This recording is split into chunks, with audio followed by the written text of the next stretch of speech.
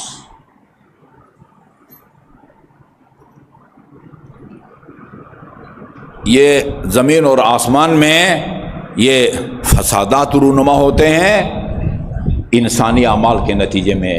یہ بھی ایک آیت ہے، یہ ایک سے زیادہ قرآنی آیات کا یہ مضمون ہے۔ جو آفتیں، جو مصیبتیں، جو بلائیں اجتماعی طور پر، خصوصاً بعض بلائیں اجتماعی ہوتی ہیں، بعض انفرادی ہوتی ہیں۔ ایک بندے سے گناہ سرزد ہوا، اسی گناہگار کو اللہ تعالیٰ اسی دنیا میں سزا دے دیتا ہے۔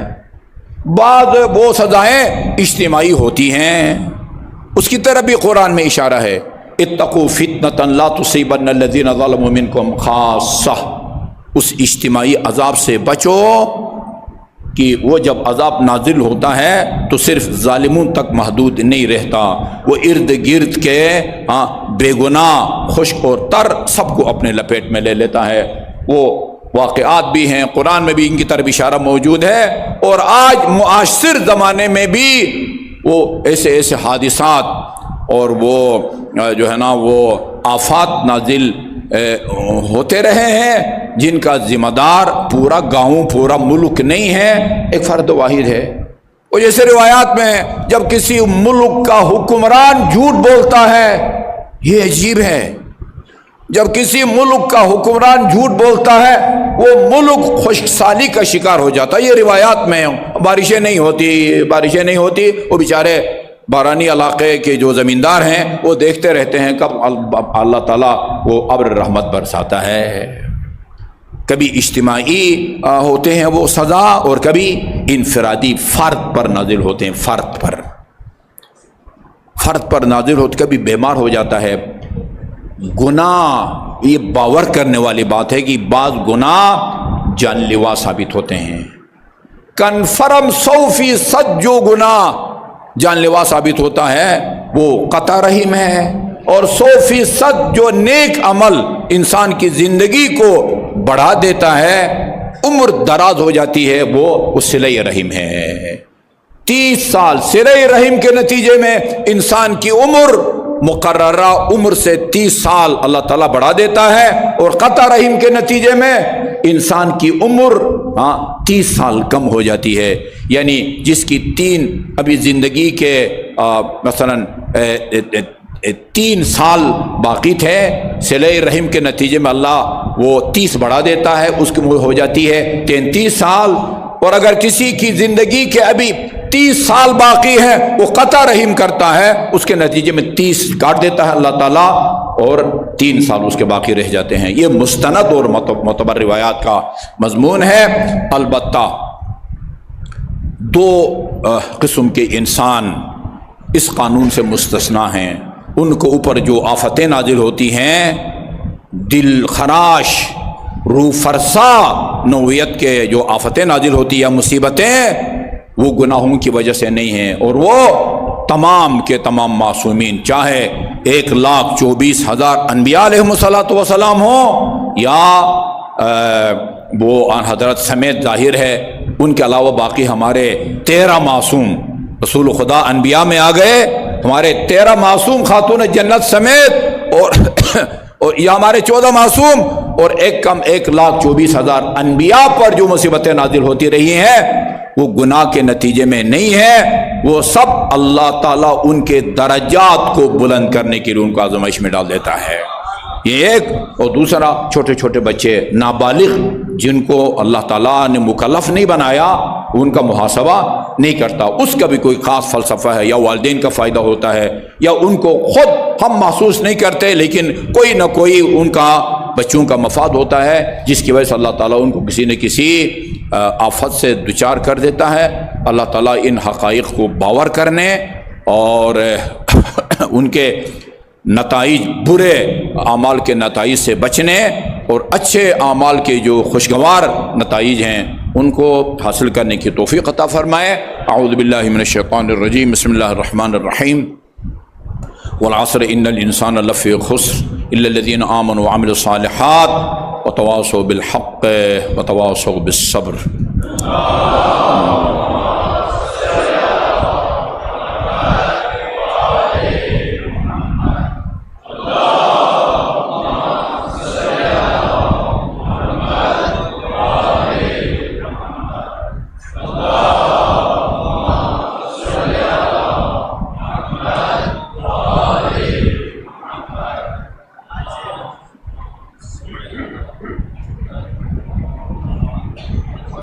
ابوالحسن امام علی ابن موسیٰ رضا آباد بلند صلوات۔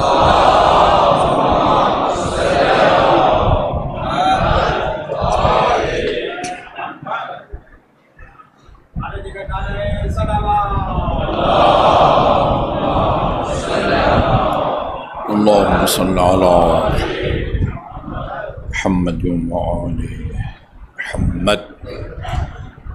اعوذ باللہ من الشیطان اللعین الرجیم، بسم اللہ الرحمن الرحیم۔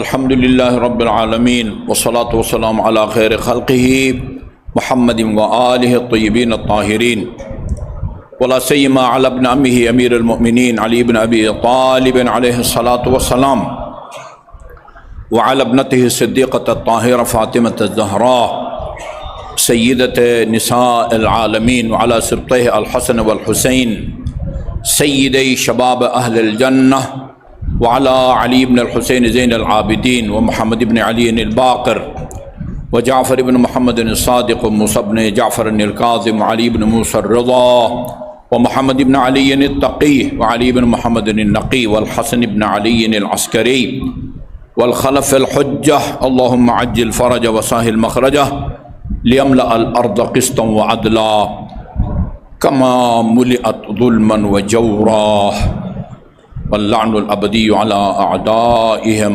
اجمعین۔ اما بعد، فقال اللہ الحکیم، بسم اللہ الرحمن الرحیم، وبشر الصابرین الذین اذا اصابتهم مصیبۃ قالوا انا للہ وانا الیہ راجعون، اولئک علیہم صلوات من ربهم ورحمہ وَأُولَئِكَ هُمُ الْمُهْتَدُونَ۔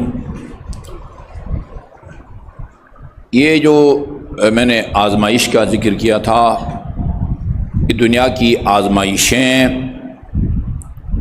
بعض آزمائشیں علمی زبان میں تکفیری آزمائشیں ہیں۔ یہ ہمارے معاشرے میں آج کل یہ تکفیر یا تکفیری اتنا عام ہو گیا ہے، یعنی ہم کسی مسلمان کو کافر کہنے کو تکفیر کہتے ہیں، اور یہ ہے صحیح تفسیق، یعنی کسی کو فاسق ڈکلیئر کرنا، تکفیر کسی کو کافر جو ہے نا وہ ڈکلیئر کرنا۔ تکفیر آج کل اس معنی میں استعمال ہو رہا ہے۔ قرآن میں وہ تکفیر گناہوں کو معاف کرنے کے معنی میں استعمال ہوا ہے۔ یہ میں نے آیت سنائی آپ کو، ان تجتنبوا کبائر ما تنہون عنہ، اگر آپ بڑے بڑے گناہوں سے اجتناب کریں گے، پرہیز کریں گے، یکفر اللہ عن سیئاتکم۔ یکفرو یہ مضارع کا لفظ ہے، اس کا جو مصدر ہے وہ تکفیر ہے۔ تکفیر یعنی نہیں کہتے گناہوں کا کفارہ، گناہوں کا کفارہ وہ وہاں کفارہ وہ کفر سے نہیں ہے۔ تو ایک تکفیر کا معنی جو آج کل رائج ہے کسی مسلمان کو کافر کہنا، دوسرا جو روایات کے اندر اور قرآن کے اندر جو وہ لفظ تکفیر وہ ہے وہ بخشش کے معنی میں، خدا تمہارے گناہوں کو بخش دیتے، یکفر اللہ عن سیئاتکم، اس سے جو مصدر ہے وہ تکفیر ہے۔ مثلا کھایا یہ ماضی کا لفظ ہے، کھاؤں گا یہ مستقبل کا لفظ ہے، کھانا یہ مصدر کہلاتا ہے، یعنی گرامر کی زبان میں یہ کھانا مصدر کہلاتا ہے۔ یکفرو یہ مستقبل کا لفظ ہے، تکفیر یعنی گناہوں کو بخشنا، گناہوں کو بخشنا۔ بعض آزمائشیں اور مصیبتیں تکفیری ہوتی ہیں، یعنی ان مصیبتوں میں مبتلا کر کے اللہ تعالیٰ اپنے بندے کے گناہوں کو بخشنا چاہتا ہے۔ بہت حوصلہ افزا روایت ہے یہ۔ جابر بن عبداللہ انصاری زندگی کے آخری دنوں میں نابینا ہو گئے تھے۔ ایک دفعہ امام جعفر صادق علیہ السلام کی خدمت میں حاضر ہوئے، اللہم صلی اللہ محمد وعلی محمد، اور عرض کیا فرزند پیغمبر میں آپ کے پاس آ کے بڑی مشکل سے کبھی خود کبھی کسی کے سہارے سے علمی استفادہ کرتا ہوں، لیکن عرصے سے آپ کی زیارت سے محروم ہوں۔ میرا ایمان ہے اگر آپ اپنا صرف ہاتھ پھیریں گے نا میری آنکھوں پر، خدا میری بینائی لوٹا دے گا۔ امام نے دست اعجاز ابو بصیر کی آنکھوں پر پھیرا، بینائی واپس مل گئی، امام کی زیارت کا شرف حاصل کر لیا۔ اس کے بعد امام نے اس کو دو آپ کے رائج زبان میں آپشن دیے، کہا کہ تو روز قیامت اگر اور لوگوں کی طرح اپنا لمبا چوڑا حساب کتاب دینے کا حوصلہ رکھتا ہے تو یہ بینائی تیرے پاس رہے گی، تا حیات یہ نظر بینائی تیرے پاس رہے گی، اور اگر تو یہ چاہتا ہے کہ روز قیامت بغیر کسی حساب کتاب کے ہمارے جوار میں تجھے جگہ ملے تو پھر یہ تا حیات تجھے نابینا رہنا ہوگا۔ بولو ہاں، بینائی چاہیے اور پھر حساب کتاب، یا نابینا رہنا برداشت کرو گے اور بغیر کسی حساب کتاب کے روز قیامت ہمارے جوار میں مقام حاصل کرو گے؟ فرمایا مجھے بینائی نہیں چاہیے، وہاں کا حساب کتاب کا میں متحمل نہیں ہو سکتا، ہاں میں کمزور ہوں، مجھے آپ کے جوار میں مقام چاہیے۔ کیوں ایسا ہوتا ہے؟ یہ بہت ساری روایات کا مضمون ہے۔ لمبی اور طویل جسمانی امراض کے نتیجے میں انسان گناہوں سے پاک ہو جاتا ہے۔ یہ کوئی معمولی بیماری نہیں ہے کہ زندگی بھر انسان نابینا رہے، اور نابینا جن مشکلات سے دوچار ہوتا رہتا ہے وہ تو آپ کو پتہ ہی ہے۔ یہ صرف نابینا ہونا نہیں، اور بھی کئی پتہ نہیں 10 سال 20 سال بیچارے لازم الفراش ہیں، نہ کھا سکتے ہیں، نہ اٹھ سکتے ہیں، نہ واش روم جا سکتے ہیں۔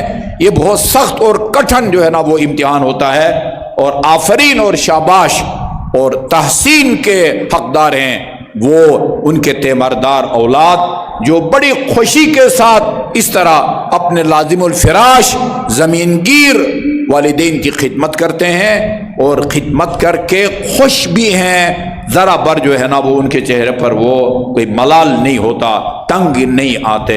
یہ لمبی چوڑی بیماریاں جسمانی، چاہے وہ اندھا پن ہو یا اور بیماری ہو، اس کے نتیجے میں اللہ تعالیٰ گناہوں کو بخش دیتا ہے۔ بعض مصیبتیں تکفیری ہیں، تکفیری کا مطلب کیا ہے؟ ان کے نتیجے میں اللہ تعالیٰ گناہوں کو بخش دیتا ہے۔ اور بعض ترفیعی ہیں، رفع یعنی مبتلا بیماریوں میں مختلف آزمائشوں سے دوچار کر کے اللہ تعالیٰ ان کے درجات کو بلند فرماتا ہے۔ یہ آزمائشیں کبھی وہ خدا کا جو خاص بندہ ہے خود اس کو اللہ تعالیٰ آزمائش میں ڈالتا ہے، اسے کسی جسمانی بیماری میں مبتلا کر دیتا ہے خود اسے، جیسے حضرت ایوب کے بارے میں ہے، پتہ نہیں کتنے سال جو ہے نا وہ بڑے سخت قسم کی بیماری میں وہ مبتلا رہے۔ بعض اوقات دوسرے بیوی بچوں کی بیماریوں کے نتیجے میں، حضرت ابراہیم کے بارے میں ہے نا، اذ ابتلی ابراہیم ربہ بکلمات فاتمہن قال انی جاعلک للناس اماما۔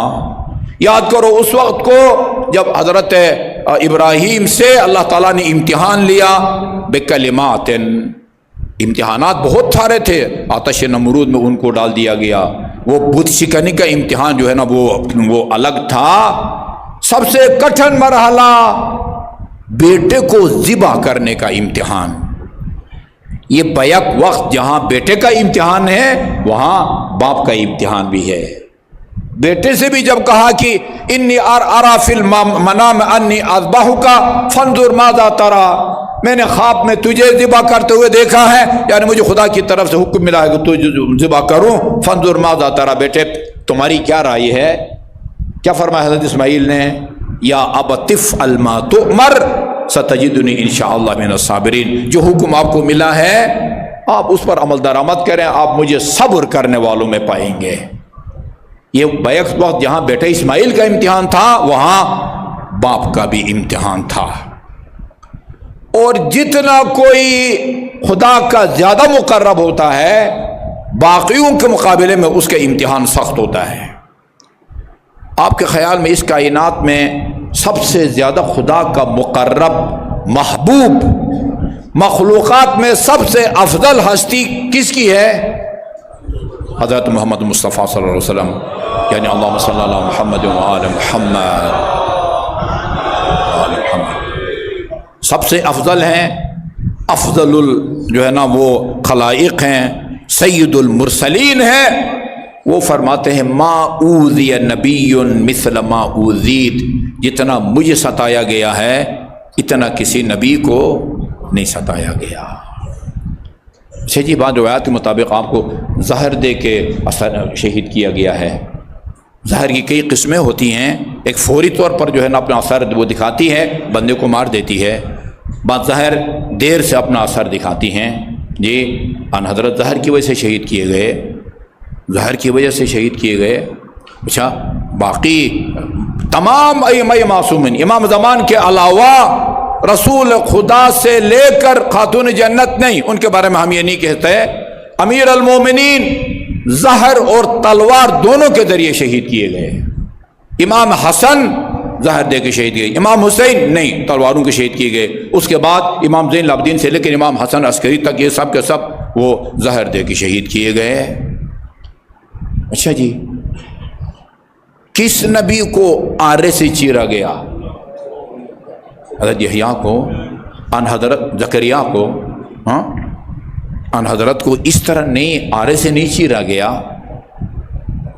کیوں فرماتے ہیں ما اوذی نبی مثل ما اوذیت، جتنا مجھے ستایا گیا ہے، یہ در حقیقت یہ اولاد کی اذیت کو اپنی اذیت کہہ رہے ہیں۔ اتنا ظلم دنیا میں کسی پر ہوا ہے جتنا امام حسین پر ظلم ہوا ہے؟ ہماری روایات میں اللہ تعالیٰ نے فرمایا میرے حبیب ہم آپ کو علی کے ذریعے آپ کا امتحان لیں گے، علی کو امتحانات میں ڈال کے آپ کا امتحان لیں گے، صبر کروں گا۔ بیٹی پر یہ اس طرح کی مصیبتیں نازل ہوں گی، اس کے ذریعے امتحان لیا جائے گا، حسن کے ذریعے، حسین کے ذریعے رسول خدا نے فرمایا ان سب پر میں صبر کروں گا۔ ضروری نہیں کہ اپنی ذات کو کوئی نقصان پہنچے جسمانی، جیسے نبی کو آرے سے 2 ٹکڑے کیا گیا ہے، نہیں، اولاد کے ذریعے امتحان لیا گیا ہے۔ قرآن میں بھی ہے نا، وَلَنَبْلُوَنَّكُمْ بِشَيْءٍ مِّنَ الْخَوْفِ وَالْجُوعِ وَالثَّمَرَاتِ، ثمرات اگرچہ لفظی ترجمہ پھل ہے، لیکن مراد یہ نہیں کہ وہ تمہارے آموں کو نقصان ہوگا، سیبوں کو نقصان ہوگا، پتہ نہیں وہ انار کو نقصان ہوگا، اس کے ذریعے تمہارا نقصان ہوگا، نہیں، ثمرات بعض روایات میں ہے پھل، یعنی اولاد ہے، اولاد کے ذریعے امتحان دیا جائے گا۔ ان حضرت کا امتحان لیا گیا ہے اپنی اولاد کے ذریعے، چونکہ ایام اضحیٰ ہیں، اور پھر آپ یہ دیکھ رہے ہیں کہ عزاداری کے نام سے، عزاداری کے خلاف مختلف بہانوں سے مختلف جوازوں کو یعنی باتوں کو جواز بنا کے عزاداری کی راہ میں رکاوٹیں کھڑی کی جا رہی ہیں۔ نواسے پیغمبر پر رونے کو بدعت قرار دیا جا رہا ہے۔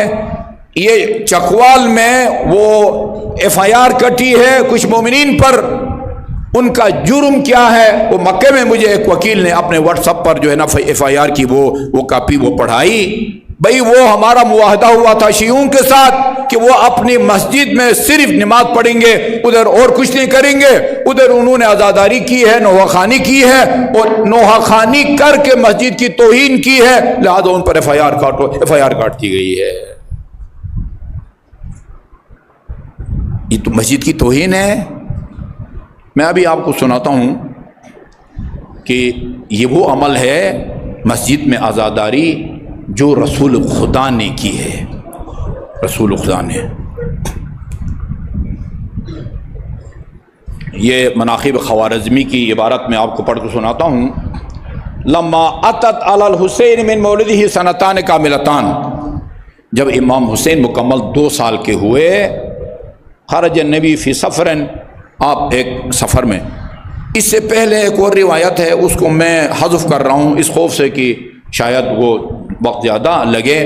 اس میں یہ ہے کہ جب امام حسین 1 سال کے ہوئے، آسمان کے تمام فرشتے رسول خدا پر نازل ہوئے۔ لم یبق ملک فی السماء، یہ ہماری روایات میں نہیں ہے، ہمارے اہل سنت کی کتابوں میں ہے۔ آسمان فرشتوں سے خالی ہو گیا، سارے فرشتے امام حسین کی شہادت سے پہلے میرے بھائی، جب امام حسین 1 سال کے ہوئے، آپ کا بچہ 1 سال کا ہوتا ہے، کیک کاٹتے ہیں، آپ سالگرہ مناتے ہیں، آپ کے دوست ہمسائے عزیز گفٹ لے کے آتے ہیں، امام 2 سال کا ہوتا ہے، سارے فرشتے آن حضرت پر نازل ہوتے ہیں۔ کس مقصد کے لیے؟ لیعزی ہے، تعزیت پیش کرنے کے لیے، تسلیت پیش کرنے کے لیے، اور یہ بتانے کے لیے کہ اس ظلم و ستم کے نتیجے میں اللہ تعالیٰ آپ کے فرزند کو کتنا اجر عطا فرمائے گا، اس سے آگاہ کرنے کے لیے۔ یہ سالگرہ کے موقع پر ہے جی، ہاں، سالگرہ کو برسی کے طور پر منایا ہے۔ 2 سال کے ہوئے تو آپ کسی سفر پہ نکلے ہوئے تھے، فلما کان فی بعض الطریق، راستے میں تھے، وقفا، ایک مرتبہ رکے، فاسترجع، انا للہ و انا الیہ راجعون، یہ سورہ بقرہ کی آیت کی تلاوت کی۔ ودمعت عیناہ، ایک مولوی کو سنا ہے آپ نے نا، نقل اتارتا ہے، ہمارے رونے کی نقل اتارتا ہے وہ، یعنی وہ سنگ دل انسان۔ ودمعت عیناہ، رسول خدا آپ دیدہ ہو گئے، آنکھوں سے آنسو آئے۔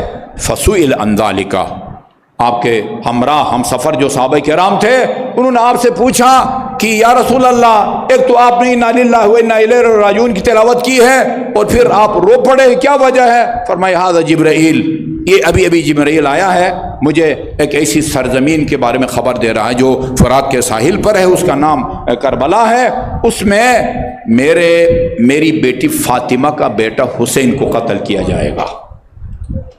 فقیل ومن یقتلہ یا رسول اللہ، وہ کون شقی ہوگا جو آپ کے نواسے کو، بیٹی کی بیٹے حسین کو قتل کرے گا؟ فرمایا رجل یقال لہ یزید، ایک شخص ہوگا جس کا نام یزید ہوگا، لا بارک اللہ فی نفسی، خدا اس کو ہر قسم کی برکتوں سے محروم کرے۔ اور اس کے بعد فرمایا کانی انظر الی منصرفی مدفنی فیہا، میں گویا ابھی اپنی آنکھوں سے وہ میرے نواسے کا انجام اور اس کی دفن کی جگہ کو ابھی میں اپنی آنکھوں سے دیکھ رہا ہوں۔ جی ہاں، وقت اہدی راسہ، اور یہ منظر بھی دیکھ رہا ہوں کہ میرے بیٹے کے سر مبارک کو تن پاک سے جدا کر کے اس کی دربار میں بطور ہدیہ پیش کیا جائے گا، جس کے حکم پر میرے نواسے کو شہید کیا جائے گا۔ واللہ ما ينظر احد الى راس ولدی، خدا کی قسم جو بھی میرے نواسے کے سر مبارک کو دیکھے گا اور خوشی محسوس کرے گا، اس کی شہادتین کے مضمون اور اس کے دل کے عقیدے میں اختلاف ہوگا۔ کیا مطلب ہے؟ زبان سے تو کہے گا لا الہ الا اللہ محمد رسول اللہ، لیکن جو میرے نواسے کے سر مبارک کو دیکھ کے خوشی کا اظہار کرے وہ در حقیقت مسلمان نہیں ہے۔ شہادتین کا مضمون اس کے دل کے عقیدے سے مختلف ہے۔ ثم قال، پھر یہ راستے میں پیش آیا جبرائیل، کبھی حضر میں گھر پہ اور کبھی سفر میں، جب بھی یعنی وقت کا تقاضا ہوتا تو وہ نازل فرماتے تھے، نزول فرماتے تھے۔ پھر مدینے واپس آئے اس سفر سے مغمورہ، بڑے غمزدہ، فصعد المنبر۔ ابھی دیکھیں ابھی یہ رسول خدا کیا کرتے ہیں اور ہم کیا کرتے ہیں، اور دنیا ہمارے کام پر کیا تبصرہ کرتی ہے۔ فخطبہ، خطبہ دیا، واضح و نصیحت کی، اور والحسین بین یدیہ مع الحسن، اس دوران حسن اور حسین بھی دونوں سامنے بیٹھے ہوئے تھے۔ فلما فرغ من خطبتہ، جب خطبے سے فارغ ہوئے، وضع یدہ الیمنی علی راس الحسین، اپنا دایاں ہاتھ حسین کے سر پر رکھا، ورفع راسہ الی السماء، اور آسمان کی طرف آپ نے اپنا سر بلند کیا۔ اللہم انی محمد عبدک و نبیک، خدایا میں محمد ہوں، تیرا بندہ اور تیرا میں نبی ہوں۔ وَهَذَانِ أَطَائِبُ عِطْرَتِي، یہ میری پاک اور پاکیزہ اولاد ہے۔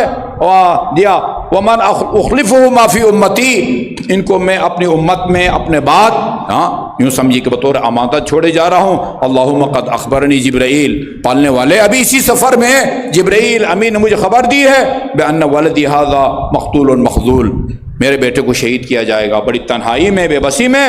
اللہم فبارک فی قتل، خدایا میرے نواسے کی قبر کو، قتل کو، شہادت کو بابرکت قرار دے۔ وَاجْعَلْهُ مِنْ سَادَاتِ الشُّهَدَاء، اور میرے نواسے کو شہداء کے سرداروں میں سے قرار دے، شہداء کے سرداروں میں سے قرار دے۔ انک علی کل شیء قدیر، اللہم لا تبارک فی قاتلہ و خاذلہ، خدایا میرے بیٹے کے قاتل کو ہر قسم کی برکتوں سے محروم فرما۔ اس کے بعد یہ جملہ ہے فَزَجَّ النَّاسُ فِي الْمَسْجِدِ بِالْبُكَاءِ، مسجد النبی کوئی عام مسجد نہیں ہے، مسجد النبی ہے، اور رسول خدا منبر پر بیٹھ کے زندہ نواسوں کو سامنے بٹھا کے ان کے مصائب پڑھ رہے ہیں، اور سامنے کون بیٹھے ہیں؟ صحابہ کرام بیٹھے ہیں، نہ کوئی یہود و نصارہ نہیں بیٹھے۔ فَزَجَّ النَّاسُ بِالْبُكَاءِ، رونے کی، لوگوں کے رونے کی آوازیں بلند ہوتی ہیں۔ فقال، اسی وقت رسول خدا نے فرمایا ابھی تو رو رہے ہو لیکن بر وقت میرے نواسے کی تم مدد نصرت نہیں کرو گے۔ فکن انت ولیا و ناصرا، خدایا تو ہی میرے نواسے کا ناصر اور مددگار بن۔ انتہائی افسوسناک صورتحال ہے، پورے پاکستان میں یوم حسین منایا جاتا ہے، ادھر قائد اعظم یونیورسٹی میں یوم حسین منایا جاتا ہے، کوئی رکاوٹ نہیں ہے، جامعہ کراچی میں یوم حسین منایا جاتا ہے۔